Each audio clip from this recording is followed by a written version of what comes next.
Angie from Home Sweet Home with the Lid Off. I am here. I get so many people that ask me about my sourdough starter.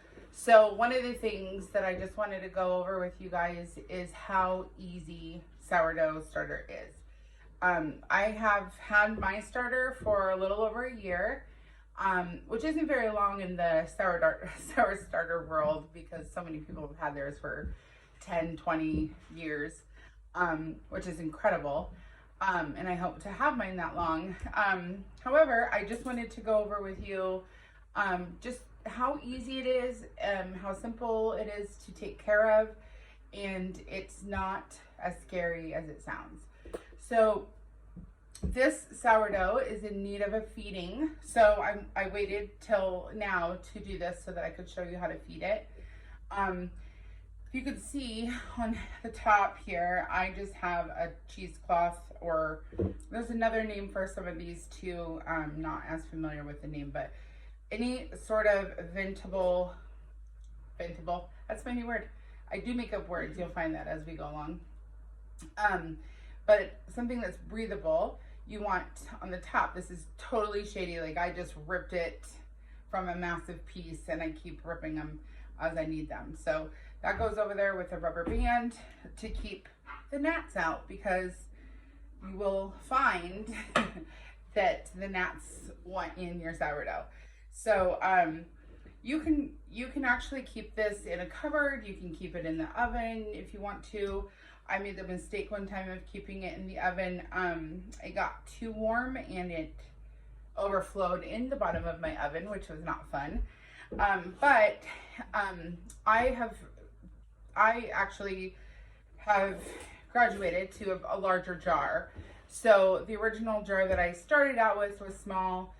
And then I got another jar that was, I think, 16 ounces, which was good. It's just, I wanted to produce more so that I could do more different things and not have to wait to feed it and then wait again and wait again and wait again. Because you do have to dump, or discard is the proper word. You do have to discard about every other day is what I do. When you discard, that doesn't mean you have to throw it away. You actually can make super yummy things. I think one of the most popular things to make with the discard is sourdough pancakes, which if you guys are interested, I'd be happy to show you. It's super simple. It's literally the only pancake I eat now. My kids are half and half on it. They like it, but they like the more dense pancake. I like it light and fluffy. So, and if you do it in your cast iron, you get a nice little grilled, like crispy edges. So it's really nice to make that as well. So I will probably come on one of these days and do a few sourdough discard recipes for you, as well as some bread recipes. I'm still learning, so I'm not yet as knowledgeable about all the recipes, but as I learn, I'll share, because that's what this is all about, is, you know, learning as we go. So with the sourdough, you can see, hopefully, probably not, but inside there, it's kind of foamy along the top, and it's got bubbles. And you want bubbles, because bubbles is what is keeping it active. The coolest thing about sourdough is there's only 2 ingredients. So you can use all-purpose flour, you can use bread flour, you can use rye flour, wheat flour, pretty much any flour I believe that you want to. And so far, the only 2 that I bounce back and forth with right now has been all-purpose flour and bread flour. So I rotate, and it doesn't matter if you start out with wheat flour and then you switch to rye, and then you switch to the, all-purpose, and then you switch to bread. You can intermingle all of the flours together, which is the beauty of this. Like I said, if you run out of all-purpose flour, which it's very likely you could. I went to the grocery store earlier today, and the only flour that was available was some little bag that was like $10 because it was super, you know, organic and then all of the other stuff. So, which I do like getting unbleached flour, but I don't normally pay that much for a little bag. And I'm exaggerating, I don't think it was $10, but still it's not your typical regular flour. So like I said, if you have other flours in your pantry, you don't have to panic because you're out of all-purpose flour. So anyway, so I'm going to show you quickly, back up 1 second. So the jar, I changed my jar today just for you guys because I would have been embarrassed to show you how ooey and gooey it gets. But you will get crust inside. It gets hard and crusty. You have to stir it every day, obviously, but it's just what it does. It creates this buildup. You'll sometimes get a little bit of a black substance on the top of it. I panicked the very first time I got this and I threw all of it away. And then as I started researching, it wasn't mold. So, and some people have even said if they've got mold, they scraped it off. I'm not quite there yet, but you'll see sometimes you'll see a little bit of discolor, and that's okay. It's fermenting, so you're going to see some things about it that don't quite appear normal. However, if you know anything about sourdough at all, like just sourdough that you buy at the store, there's a smell to it. There's a sour smell to it, hence the word sourdough. So when you're smelling your sourdough, you're going to get that sour smell, and it's not pungent, but it's sour. There's a big difference, because if it is pungent and it's like ague odor, then that would be bad. But you want it to remain sour, and I love the smell of it, so I like that smell. But it is stinky, so that's normal. So don't panic if it starts to stink like sourdough, because that's what it's supposed to taste like or smell like. So anyway, this is a gallon jar that I use, and you can see it's only up to about here. I fed it a lot before I discarded, and then this one I actually had in the refrigerator for the last probably 2 weeks. And so this morning, because I knew I was going to do this, I took it out of the fridge, I let it become room temperature, and then I'm going to feed it. One of the things about when you feed your sourdough, and you only have to feed it once a day. Sometimes at the beginning when you first start, you want to feed it every 12 hours. So twice a day, once in the morning, once at night. You're going to discard every other feeding. So at the beginning, you're going to want to feed your sourdough every 12 hours and discard every other feeding. And that's just to help keep it and get it going. Also at the beginning, one of the most important things I noticed was keeping it warm. So like I said earlier, you can keep it in your oven. Don't turn your oven on, but turn on the light in your oven and put it up against that light. That's enough warmth for it to keep it going. Another thing I have done on occasion when it's super cold in my house and I don't want to put it in the oven, or maybe I'm using the oven, I have a warmer, which is actually for my kombucha, which we'll do on another day. But the kombucha warmer, it just wraps around the jar. I also, they have warming mats that you can set it on too if you don't want to do the big jar, because you have a smaller jar. This won't necessarily work, but this fits the 1 gallon. And you just plug it in. And this one that I have is it has a low and a medium and a high, so you can kind of base it on how warm you want it. I actually don't use that all the time. I mean, if my house is warm, I just leave it out on the counter. You can leave it in your cabinet if you have an extra space in your cabinet or in the pantry.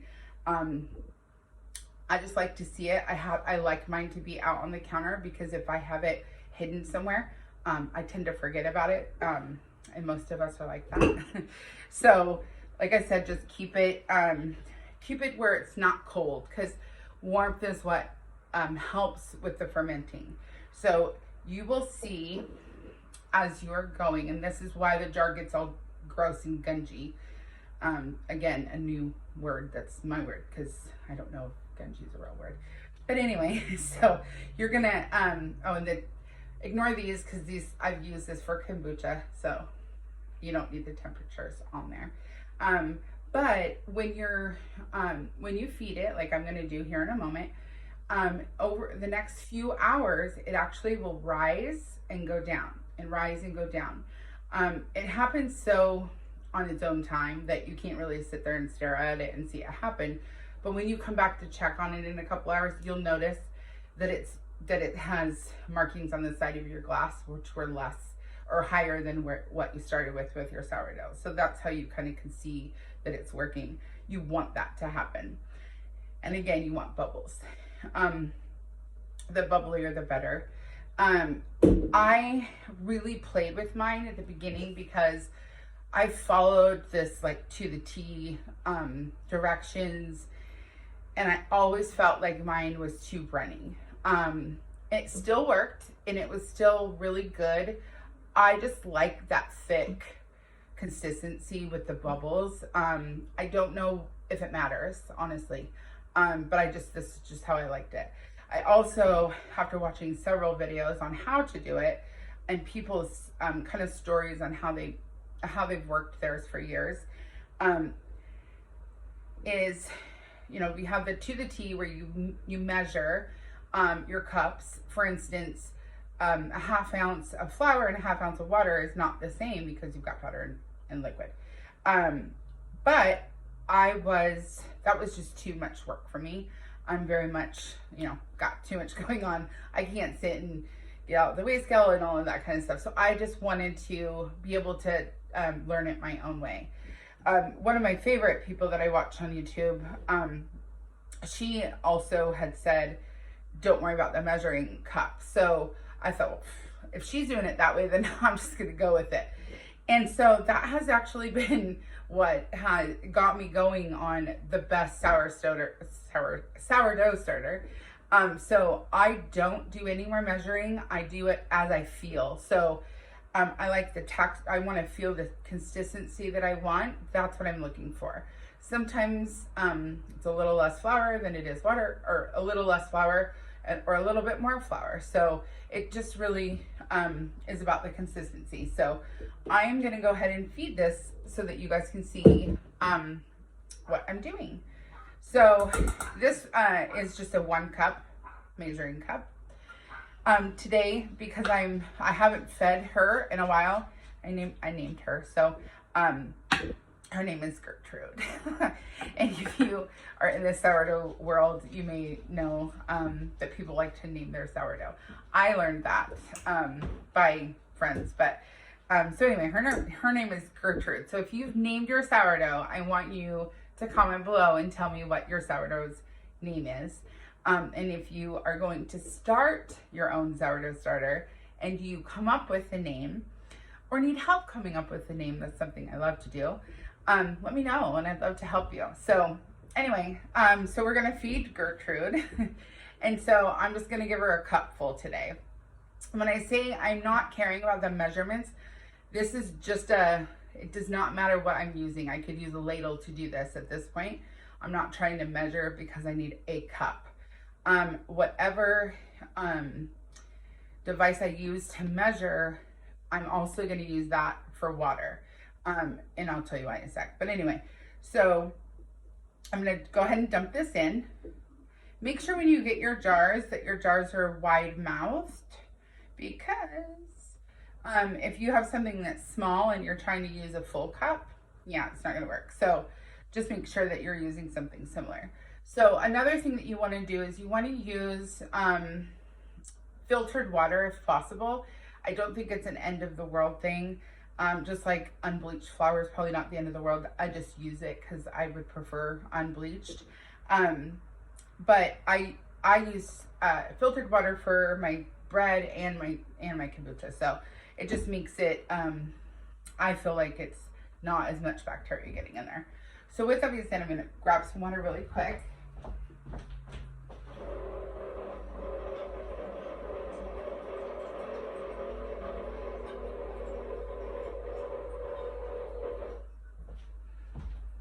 that was super loud. I have to change my filter, but I got a little, or my 5-gallon thing. But I did get some out of it. So what I did was I actually filled it only about a quarter of the way. And I'm going to see what the consistency is like. Wood spoons or rubber spatulas. Do not use metal in your sourdough starter. So as I stir, having a hard time speaking today. As I stir, you'll notice if it's thick, it comes together almost like a flour. And I don't know if you're going to be able to see that or not, but it gets a very thick flour-like consistency. I'm going to keep stirring because all that water did not penetrate through there yet. But because I haven't fed Gertrude for a little while, I actually want her a little bit thicker and not as much water because I want that flour to do what it's supposed to do and ferment. So I'm keeping her first feeding fairly thick. So, and not a lot of water. And then, so we're looking almost like a thick pancake batter. And it takes a little bit to get it stirred in so that you're not seeing it super clumpy. You can use, they have those rubber whisks that you can use those. I wish they would make a wood whisk so I could use that. The only thing about the whisk is you end up getting it inside the little pieces. But anyway, I just like to be able to get it a little bit more stirred than, I wish, you know, like a big fork would be perfect, but not to use metal. So, and if I'm wrong on the metal thing, if somebody wants to correct me, feel free. It's just something that I have seen and heard a few times, so I am going with it. But again, if that's not accurate, then feel free to correct me. And so that's what you're going to do. You're just going to put that in and you're going to keep that covered. And then once you're ready to use it, then you're going to take it out. Oh, that's what I was going to say. So leave it on the counter for as long as you want. You can leave it on the counter for its entire life. But if you go on vacation or you go out of town, then you have to be able to refrigerate it. The refrigeration actually slows down the fermentation, and which is important because you want it to if you left it, it would get really bad if you just left it on the counter for a week without feeding it or discarding. So refrigeration is perfect. I have heard of people refrigerating it for several months. I don't think I've gone past 4 weeks of refrigeration, but I've definitely gotten that far. And it works just fine. Some of them you're going to be able to use right out of the fridge. Some of the recipes, some of them you're going to want to feed first. So there's several different recipes. Several different recipes, which I will share because I love making sourdough anything. So I will definitely start sharing some of those videos. If you guys want to see the pancakes, let me know. Or if you just want to see how to make easy bread, let me know. And that would be all for now. If you have any questions, don't hesitate to ask. And don't forget to hit the subscribe and bell button. Have a great day.